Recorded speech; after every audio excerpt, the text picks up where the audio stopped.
Nursing career classes के online platform पर आपका हार्दिक स्वागत करता हूं। और जैसा कि अपन ऊपर लिखा हुआ है बोर्ड पे मेस्ट्रो साइकिल, तो आज अपना जो टॉपिक है वो है अपना मेस्ट्रो साइकिल के बारे में। मेस्ट्रो साइकिल क्या होती है, मेंस्ट्रुएशन अपन बोल सकते हैं, मेस्ट्रो साइकिल बोल सकते हैं, मेंसेस साइकिल बोल सकते हैं ना। तो इसके बारे में अपन आज स्टडी करेंगे। तो चलो लेट्स स्टार्ट। डेफिनेशन से अपन स्टार्ट करते हैं कि साइक्लिक चेंजेस क्या होता है। कि साइक्लिक चेंजेस का मतलब हो गया कि cyclic changes taken place in uterine endometrium and ovarian cortex is studied under menstrual cycle. Okay, तो यूटेराइन एंडोमेट्रियम देखिए अपन बात करते हैं, ये फीमेल का क्या हो गया, यूट्रस हो गया। तो ये यूट्रस की जो तीन लेयर होती है, एंडोमेट्रियम, मायोमेट्रियम एंड पेरीमेट्रियम। तो यूटेराइन जो एंडोमेट्रियम होती है उसमें जो साइक्लिक चेंजेस आते हैं एंड ओवेरी, ये क्या होती है, एंड यहाँ पे ओवेरी होती है। तो ये ओवेरी का मेडुला हो गया, ये ओवेरी कॉर्टेक्स हो गया। ओवेरी कॉर्टेक्स में क्या होता है, प्रीमोर्डियल फॉलिकल्स होते हैं। वो प्रीमोर्डियल फॉलिकल्स प्राइमरी में, प्राइमरी से सेकेंडरी, सेकेंड से ग्राफ्टिंग फॉलिकल्स एंड फिर वापस ओवुलेशन होता है एंड कॉर्पस ल्यूटियम बनता है। तो इसमें यानी कि ओवेरियन कॉर्टेक्स में एंड यूटेराइन एंडोमेट्रियम में जो साइक्लिक चेंजेस आते हैं उसको अपन किसके अंडर स्टडी करते हैं, उसको अपन मेंस्ट्रुअल साइकिल के अंडर स्टडी करते हैं। अपन नॉर्मल पीरियड बोले कि नॉर्मल ड्यूरेशन कितने दिन का होता है, कितने दिन में मेंस्ट्रुअल साइकिल आती है। नॉर्मल ड्यूरेशन की अपन बात करें तो 21 से 35 डेज तक, यानी कि 3 to 5 वीक्स। अपन एवरेज बात करें तो एक्यूरेट एंड एवरेज हो सकता है 28 डेज। ठीक है, नॉर्मल मेंस्ट्रुअल ब्लड फ्लो कितना होता है, नॉर्मल मेंस्ट्रुअल एक साइकिल में कितना ब्लड फ्लो हो सकता है नॉर्मल, तो 20 to 60 ml हो सकता है। ठीक है, normal duration of menstrual flow मतलब कितने दिन तक ब्लीडिंग हो सकती है मेंस्ट्रुअल साइकिल में। ठीक है, तो ऑलमोस्ट रेंज निकाले तो अपन ने 2 to 6 डेज एंड एवरेज है 3.5 डेज। ठीक है गाइस, तो अपन पढ़ रहे हैं मेंस्ट्रुअल साइकिल। तो ये मेंस्ट्रुअल साइकिल का नॉर्मल हो गया। ठीक है, अब अपन देखते हैं कि मेंस्ट्रुअल साइकिल को अपन दो पार्ट में डिवाइड करेंगे, दो फेजेस में, दो पार्ट में डिवाइड करेंगे। ठीक है, मेंस्ट्रुअल साइकिल। ठीक है, कैसे अपन पढ़ेंगे, देखो मेंस्ट्रुअल साइकिल अपन ने दो पार्ट में डिवाइड कर दी, क्या कैसे होगी। ठीक है, देखो यूटेराइन साइकिल, यूट्राइन एंडोमेट्रियम में जो चेंजेस आते हैं उसको अपन यूट्राइन साइकिल के अंदर पढ़ेंगे, और जो ओवेरियन कॉर्टेक्स में जो चेंजेस आते हैं उसको अपन ओवेरियन साइकिल में पढ़ेंगे। तो फर्स्ट है अपनी क्या है, यूटेराइन साइकिल। ठीक है, और सेकंड है अपनी ओवेरियन ओवेरियन साइकिल। देखिए uterine cycle and ovarian cycle. तो डेफिनेशन क्या होगी कि cyclic changes taken place in the uterine endometrium every month is studied under the uterine cycle. ठीक है, and cyclic changes taken place in the ovarian cortex is studied under the ovarian cycle. ठीक है, तो अपन पढ़ेंगे uterine cycle की वापस कितनी phase होती है उसके बारे में अपन पढ़ेंगे। तो यूट्राइन साइकिल की वापस 4 फेज होती है।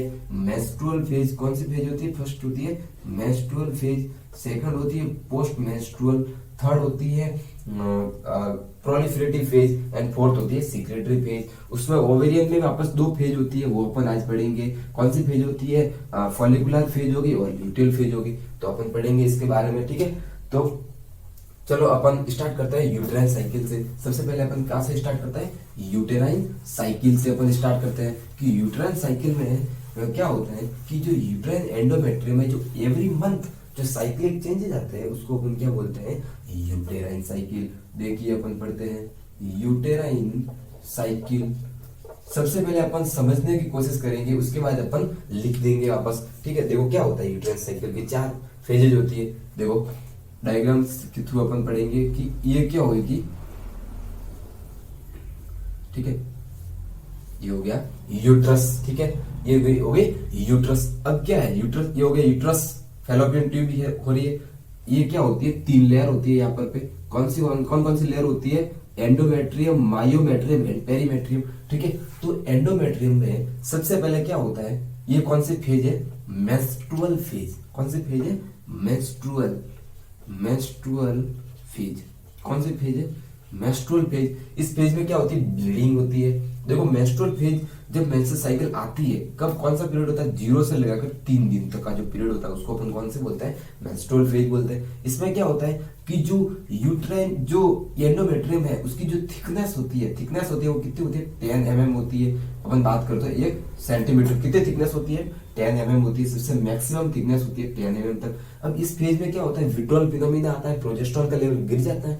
विट्रोल फिनोमिना के कारण क्या होता है कि जो यूट्राइन जो एंडोमेट्रियम है, अब यूट्राइन एंडोमेट्रियम की वापस 2 लेयर होती है, basal layer and functional layer. ठीक है, बेजल लेयर होती है वो सेडअप नहीं होती है, फंक्शनल लेयर सेडअप होती है। ठीक है, तो यहाँ से क्या हो गया यूट्राइन एंडोमेट्रियम क्या हो जाती है सेड हो जाती है, म्यूकस वगैरह आने लग जाता है और ब्लीडिंग स्टार्ट हो जाती है। ठीक है, तो 3 दिन तक ब्लीडिंग होती है और 3 दिन तक ब्लीडिंग के साथ साथ यूट्राइन एंडोमेट्रियम सेडअप होते होते कितनी बच जाती है जो अपन ये मेंस्ट्रुअल फेज थी। और सेकंड फेज कौन सी आती है पोस्ट मेंस्ट्रुअल फेज। मेंस्ट्रुअल हो गया, मेंसेस आ गई, ब्लीडिंग आ गई, उसके बाद क्या हो गया पोस्ट हो गया, तो पोस्ट मेंस्ट्रुअल फेज। अब इस फेज में क्या होता है कि देखिए अपन बात करते हैं, ये हो गया यूट्राइन एंडोमेट्रियम, ये होगी यूट्राइन एंडोमेट्रियम। ठीक है, इस फेज में क्या होती है कि जो थिकनेस होती है वो कितनी रह जाती है 1 mm तक थिकनेस रह जाती है, या 10 mm की थिकनेस 3 दिन में मेंस्ट्रुअल फेज आ गई, ब्लीडिंग हुई और 9 mm में वो शेडअप हो गई एंड 1 mm रिमेनिंग रह गई। ठीक है, तो 1 mm रिमेनिंग रह गई,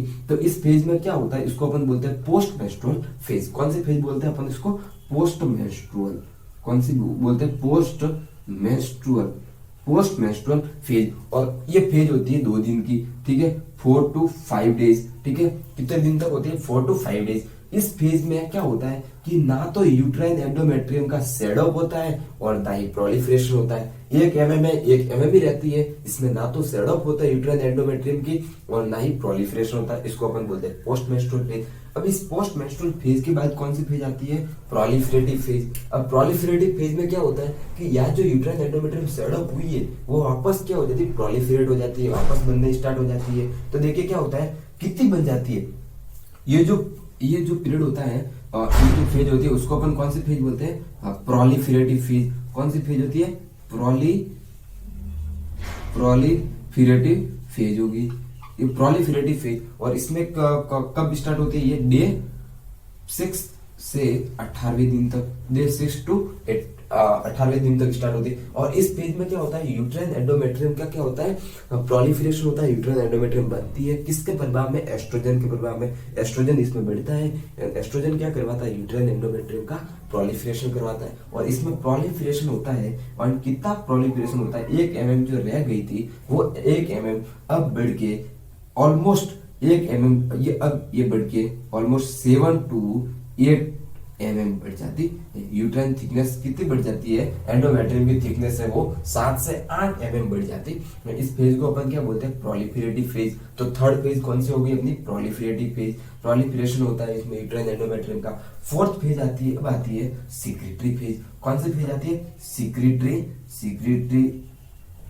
सिक्रेटरी फेज होगी। अब इस फेज में क्या होता है कि मैक्सिमम इस फेज में क्या होता है यूट्राइन एंडोमेट्रियम, अभी ये लास्ट वाली फेज है तो 19 से लगाकर 28 देर तक होती है। ये कौन सी फेज होती है सिक्रेटरी फेज होती है। ठीक है, इस फेज में क्या होता है कि एंडोमेट्रियम की थिकनेस बढ़ जाती है और ऑलमोस्ट 10 mm तक हो जाती है। कितनी हो जाती है 10 mm और 28वें दिन क्या हो जाता है मेंस्ट्रुअल साइकिल आने लग जाती है। ठीक है, तो ये तो ऑलमोस्ट 10 mm तक बढ़ गई। अब इसके बाद क्या होगा, अब ये एंडोमेट्रियम बढ़ गई तो यहाँ से क्या होगा म्यूकस का सिक्रेशन होगा। तो म्यूकस का सिक्रेशन होता है, इस वजह से इसको अपन क्या बोलते हैं सिक्रेटरी फेज बोलते हैं। तो यूट्राइन जो साइकिल है उसकी कितनी फेज हो गई 4 फेज हो गई। कौन कौन सी फेज हो गई 4 मेंस्ट्रुअल फेज हो गई। मेंस्ट्रुअल फेज कितने दिन की होती है 0 से 3 दिन की होती है। क्या होता है इसमें यूट्राइन एंडोमेट्रियम की थिकनेस है वो 10 mm से सेडअप होते होते 1 mm तक रह जाती है। ठीक है, 1 mm तक रह जाती है। और इसके बाद जो स्टार्ट होती है वो कौन सी फेज होती है पोस्ट मेंस्ट्रुअल फेज होती है। इसलिए कितने दिन की होती है 4 से 5वें दिन के जो पीरियड होता है उसको अपन कौन सा बोलते हैं पोस्ट मेंस्ट्रुअल फेज। और इसमें थिकनेस कितनी रह जाती है 1 mm तक रह जाती है। अब इसमें क्या होता है ना तो प्रोलिफरेशन होता है ना ही सेड ऑफ होती है। इसके बाद कौन सी फेज स्टार्ट होती है वो होती है प्रोलिफरेटिव फेज स्टार्ट होती है। और प्रोलिफरेटिव फेज कितने दिन तक चलती है 6वें दिन से लेकर 18वें दिन तक कौन सी फेज चलती है प्रोलिफरेशन। इसमें क्या होता है यूट्राइन एंडोमेट्रियम का प्रोलिफरेशन होता है। ठीक है, और कितना हो जाता है 7 से 8 mm तक प्रोलिफरेट हो जाती है। एस्ट्रोजन के प्रभाव में एस्ट्रोजन बढ़ता है एंड एस्ट्रोजन का काम क्या होता है कि एंडोमेट्रियम का प्रोलिफरेशन करवाना। एंड लास्ट फेज कौन से सिक्रेटरी फेज। कौन से दिन से 19वें दिन से 28वें दिन तक कौन सी फेज होती है सिक्रेटरी फेज। कितनी बढ़ जाती है ऑलमोस्ट 10 mm तक बढ़ जाती है एंड म्यूकस का सिक्रेशन होता है, इसलिए अपन उसको क्या बोलते हैं, यूटेराइन सॉरी सेक्रेटरी फेज। और ये क्या साइकिल हो गई, यूटेराइन साइकिल हो गई। अब अपन देखते हैं यूटेराइन साइकिल तो देख ली। अब अपन पढ़ते हैं ओवेरियन साइकिल। तो ओवेरियन अपन ने पढ़ी अभी यूटेराइन साइकिल, अब अपन पढ़ते हैं ओवेरियन साइकिल। अब ओवेरियन साइकिल की डेफिनेशन क्या होगी कि a cyclic changes taken place in the ovarian cortex every month is studied under the topic of ovarian cycle. Okay, ovarian cycle की वापस दो फेज होती है। देखो अपन सबसे पहले ओवेरियन फेज साइकिल स्टार्ट कैसे होती है, देखिए हाइपोथैलेमस है, तो हाइपोथैलेमस से क्या होगा, जीएनआरएच हार्मोन, जीएनआरएच मतलब गोनेडोट्रोपिन रिलीजिंग हार्मोन सीक्रेट होगा। ये गोनेडोट्रोपिन रिलीजिंग हार्मोन क्या करेगा, एंटीरियर पिट्यूटरी होती है, एंटीरियर पिट्यूटरी उसको क्या करता है, स्टिमुलेट करता है। अब एंटीरियर पिट्यूटरी को स्टिमुलेट किया तो उसकी जो सेल होती है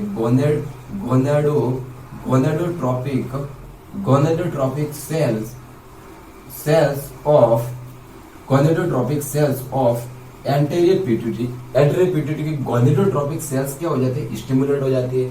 स्टिमुलेट होगी गोनेडोट्रोपिक सेल्स और क्या बनाती है, एफएसएस रिलीज करवाती है। क्या करवाती है, रिलीज, एफएसएस रिलीज करवाती है। और अभी एफएसएस क्या करते हैं, जो ये ओवेरी थी उसके ये मेडुला वाला पार्ट हो गया, इसके अंदर क्या होता है, काइलस पाया जाता है, कनेक्टिव टिश्यू पाए जाते हैं। और जो कॉर्टेक्स वाला पार्ट है उसके अंदर क्या होता है, प्रीमोडियल फॉलिकल, और उसके ऊपर क्या होता है, रिसेप्टर पाए जाते हैं। तो ये एफएसएस क्या होते हैं, उस रिसेप्टर से बाइंड हो जाते हैं। अब बाइंड होने के बाद क्या करवाता है, प्रोलिफरेट, इसको इसकी ग्रोथ करवाता है प्रीमोडियल फॉलिकल्स की। ठीक है, तो इस प्रकार से स्टार्ट होती है। तो इसकी कितनी फेज होती है, ओवेरियन साइकिल की दो फेज होती है, फॉलिकुलर फेज एंड फर्स्ट कौन सी है, फॉलिकुलर फेज, एंड सेकंड कौन सी है, ल्यूटियल फेज। ठीक है, दो फेज होती है। कौन कौन सी फेज होती है, फॉलिकुलर फेज और ल्यूटियल फेज। तो अपन सबसे पहले पढ़ेंगे फॉलिकुलर फेज। ठीक है, फॉलिकुलर फेज देखिए क्या होता है, फॉलिकुलर फेज में क्या होता है, जैसा कि मैंने बताया कि देखिए अपन पढ़ते हैं फॉलिकुलर फेज। ये क्या हो गई, ओवरी हो गई, ये क्या हो गई, ओवरी, ये ओवेरियन कॉर्टेक्स हो गया। इसके अंदर क्या होते हैं, बहुत सारे प्रीमोडियल फॉलिकल्स पाए जाते हैं। बहुत सारे क्या होते हैं, प्रीमोडियल फॉलिकल्स पाए जाते हैं। 8 प्यूबर्टी तक आते आते कितने हो जाते हैं, 40,000 से 4 लाख तक प्रीमोडियल फॉलिकल्स बच जाते हैं। ठीक है, ये प्रीमोडियल फॉलिकल्स बन गए। ठीक है, इसका क्या नाम है, प्रीमोडियल फॉलिकल्स। अब प्रीमोडियल फॉलिकल्स यहाँ पे क्या हो रहा है कि हाइपोथैलेमस से गोनेडोट्रोपिन रिलीजिंग हार्मोन सीक्रेट हुआ, उसने स्टिमुलेट हुआ, एंटीरियर पिट्यूटरी को स्टिमुलेट किया और एंटीरियर पिट्यूटरी ने क्या किया, एफएसएस रिलीज करवाया। अब ये एफएसएस क्या करता है, अभी जो ये एफएसएस रिलीज हुआ है, ये जो रिसेप्टर होते हैं, ठीक है, ओवेरियन कॉर्टेक्स पे, उससे क्या हो जाता है, बाइंड हो जाता है, उन रिसेप्टर से बाइंड हो गए। इन रिसेप्टर से बाइंड होने के बाद क्या करते हैं, प्रीमोडियल फॉलिकल्स को क्या करते हैं, ग्रोथ करवाते हैं प्रीमोडियल फॉलिकल्स की। तो उसमें से कम 15 से 30 प्रीमोडियल फॉलिकल्स क्या हो जाते हैं, प्राइमरी फॉलिकल्स में कन्वर्ट हो जाते हैं। क्या हो जाते हैं, प्राइमरी फॉलिकल्स में कन्वर्ट हो जाते हैं। ये हो गए प्राइमरी फॉलिकल्स में कन्वर्ट हो गए। ठीक है, ये प्राइमरी फॉलिकल्स बन गए। अब प्राइमरी फॉलिकल्स से ये कब होती है, 0 से 1 दिन तक, 1-2 दिन तक ये फेज होती है, 1-2 दिन तक। ठीक है, अपन बात करें डायरेक्ट फॉलिकुलर फेज होती है, तो वो फॉलिकुलर फेज कब होती है, 14 दिन से पहले 14 से पहले। ठीक है, 0 से 14 दिन तक, मतलब ओवुलेशन से पहले जो होती है वो होती है फॉलिकुलर फेज, और उसके बाद ल्यूटियल फेज होती है। तो ये प्रीमोडियल फॉलिकल से क्या हो गए, प्राइमरी फॉलिकल्स बन गए। अब प्राइमरी फॉलिकल से क्या बनते हैं, सेकेंडरी फॉलिकल्स बनते हैं। क्या बनते हैं, सेकेंडरी फॉलिकल्स। ये सेकेंडरी फॉलिकल्स बन गए। इन सेकेंडरी फॉलिकल्स, अब इन सेकेंडरी फॉलिकल्स कब बनते हैं, ऑलमोस्ट 8 से 90 दिन क्या बनते हैं, सेकेंडरी फॉलिकल्स।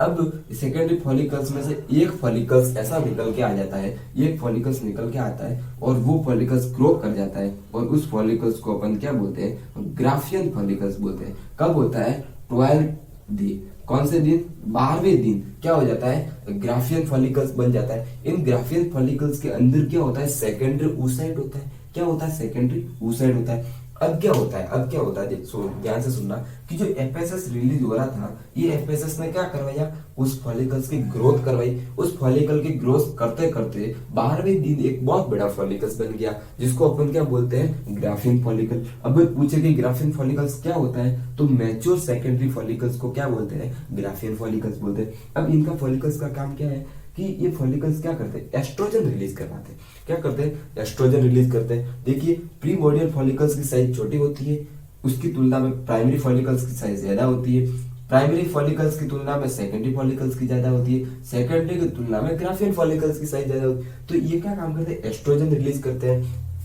अब जितना बड़ा फॉलिकल्स होगा उतना ज्यादा एस्ट्रोजन रिलीज होगा।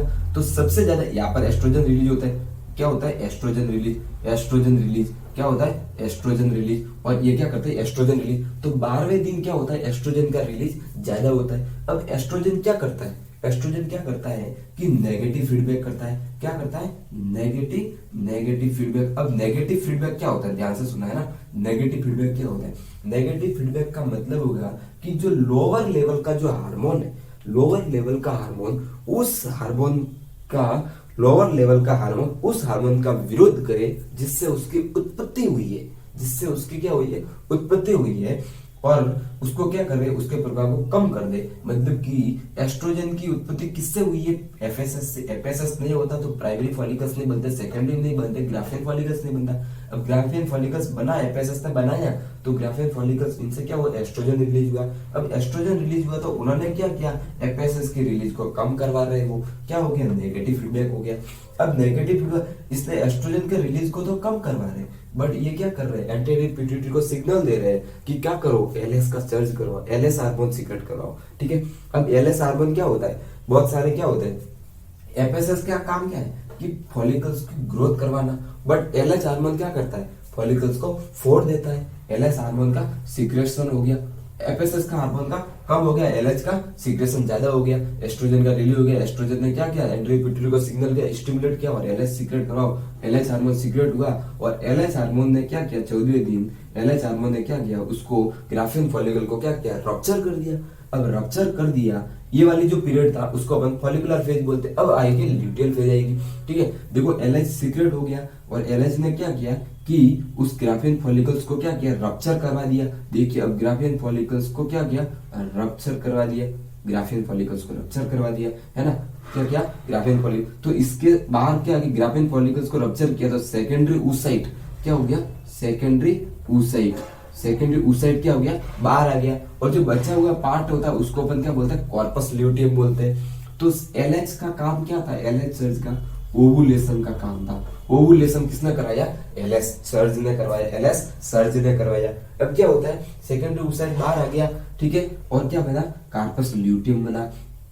अब ये कार्पस ल्यूटियम क्या होता है, कार्पस ल्यूटियम जो बचा हुआ प्रोडक्ट होता है ओवेरीज में, वो जो ओवम का, ठीक है, मतलब सेकेंडरी oocyte निकलने के बाद ग्राफियन फॉलिकल्स का जो बचा हुआ पार्ट होता है उसको अपन क्या बोलते हैं, कार्पस ल्यूटियम बोलते हैं। अब ये कार्पस ल्यूटियम क्या काम करता है, प्रोजेस्टेरोन को सीक्रेट करवाने का काम करता है। अब कार्पस ल्यूटियम का काम है प्रोजेस्टेरोन सीक्रेट करवाएगा।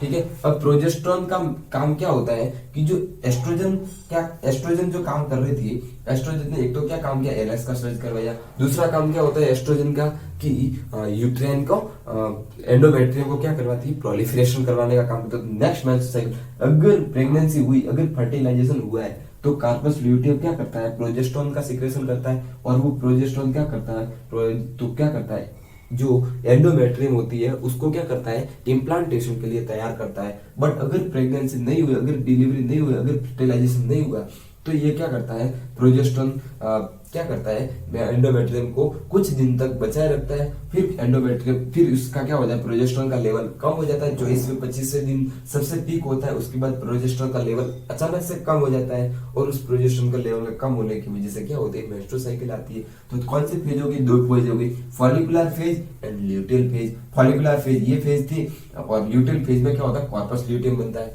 ठीक है, तो इस प्रकार से ये साइकिल है। ठीक है, बात करेंगे कि सेफ पीरियड कौन सा होता है, अनसेफ पीरियड के बारे में अपन बात करेंगे। ठीक है, अगर सपोज दैट जैसे कि अपन बात कर रहे हैं कि अगर मेंस्ट्रुअल साइकिल 28 दिन की है, ठीक है, अगर साइकिल 28 दिन की है तो अपन बात करते हैं जैसे कि ये 0 दिन हो गया और ये 28वां दिन हो गया। ठीक है, अब अगर अपन बात करके, अगर किसी फीमेल को 1 तारीख को मेंस्ट्रुअल साइकिल आई है, ठीक है, 1 तारीख को मेंस्ट्रुअल साइकिल आई है, तो अपन क्या बात करते हैं कि 1 से लगा करके 3 तारीख तक, मतलब 3 दिन तक, ऑलमोस्ट 3 या 4 दिन तक, 3 से 4 दिन तक क्या होती है, ब्लीडिंग होती है। तो ये बात करते हैं 1 2 3 4, ये होगी 4 दिन। तो 4 दिन तक क्या होती है, ब्लीडिंग फेज होती है। बट ये भी सेफ पीरियड है, बट ये हम इसको अपन कुछ नहीं होता, बट ठीक है, ये क्या होती है सेफ पीरियड, ये भी सेफ पीरियड होता है। इस पीरियड में क्या होते हैं, ब्लीडिंग होती है। उसके बाद क्या होता है, 5वां दिन, 5वां, 6वां, 7वां, 8वां, 9वां, 10वां, मतलब कि अगर अपन बात करें कि 28 दिन की साइकिल है तो 28 से -14 कर दो, यानी कि 14 दिन। तो 14वें दिन क्या होगा, अगर 28 दिन की साइकिल है तो उसमें 14वें दिन क्या होता है, ओवुलेशन होता है। क्या होता है, 14वें दिन क्या होता है, उसमें ओवुलेशन होता है। और अगर ओवुलेशन 14वें दिन हो रहा है तो अपन बात करें 4 दिन तक ब्लीडिंग होती है, तो 5वें से लगा करके ऑलमोस्ट 10वें दिन तक, कब तक, 5वें से लगाकर 10वें दिन तक, ये कौन सा पीरियड होता है, सेफ पीरियड होता है। कौन सा पीरियड होता है, सेफ पीरियड होता है। इस पीरियड में इंटरकोर्स करने से कोई प्रेगनेंसी कंसीव नहीं होती है, ठीक है, 5 तारीख से लेकर करके 10 तारीख के बीच में, ठीक है, it is a safe period. इसके बाद अपन बात करें 11 तारीख से लेकर करके, अगर 14 दिन ओवुलेशन हो रहा है तो 14 + 4 दिन और ऐड कर दो, मतलब 18 तारीख, 18वें दिन तक। तो 18वें दिन तक ये कौन सा पीरियड होता है, it is a danger period और it is a unsafe period. कौन सा होता है, अनसेफ पीरियड। अपने को पता होना चाहिए कि साइकिल कितने दिन की है, उसके ऊपर डिपेंड करता है। अगर 28 दिन की साइकिल है तो 14वें दिन ओवुलेशन होगा। अगर साइकिल 30 दिन की है तो 30 - 14 यानी कि 16वें दिन ओवुलेशन होगा। तो 16 तारीख यानी कि ऑलमोस्ट 12 तारीख से लगा करके 20 तारीख तक छोड़ दो, ठीक है, वो अनसेफ पीरियड हो गया। मतलब कि आगे 16 तारीख को ओवुलेशन होगा तो आगे कितने करनी है, -4 कर दो और पीछे क्या करनी है, +4 कर दो। -4 मतलब कि 12 और पीछे +4 मतलब 20। तो 12 से लगाकर 20 दिन, 12 से लगाकर 20वें दिन तक ये अनसेफ पीरियड होता है। अगर अपन बात करें 35 दिन की साइकिल है तो -14 कर दो, यानी कि 21 पे ओवुलेशन होगा। -4 कर दो, 21 पे ओवुलेशन होगा।